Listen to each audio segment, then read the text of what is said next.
I'm Jake Moore. I run a website called Omniterrum that specializes in antique globes.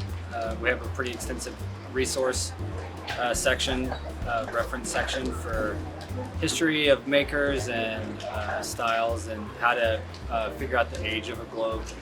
There are so many historical markers on globes, so sometimes just a little tweak of something being affected can change the value.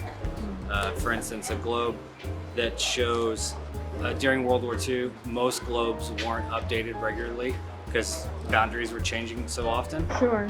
But if you can find a globe that shows how Germany has annexed Austria or has annexed part of Soviet or Czech Republic, then that'll add value because most makers weren't updating and making those maps in those years.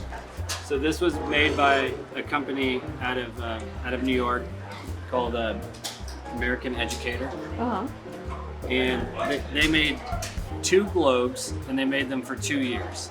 Oh wow, that's a pretty small window. Yeah, and each globe there was a less ornate base and a more ornate base. Okay. The one that they're famous for is this one, and it's a puzzle globe.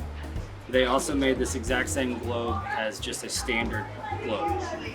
And what happens is the globe is divided up into sections. So these would slide on there, and when you take off a section, you get another little puzzle of a continent. Oh wow. They made this in 1926 and 1927. It just turned out that it was too expensive to be profitable. And Sure. then, of course, the Depression hit and wiped them out.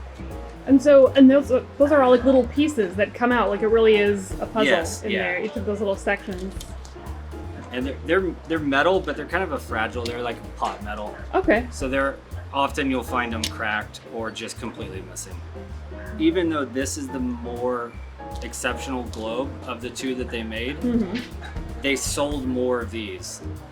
Oh, interesting. So if you can when you find the one that's just a globe that doesn't come apart, it's actually as valuable or probably a little bit more valuable than this one. I see. So this one's fancier, but it's not as rare. It's not as rare. That's right. It is hard to find them with all their pieces, but they are out there.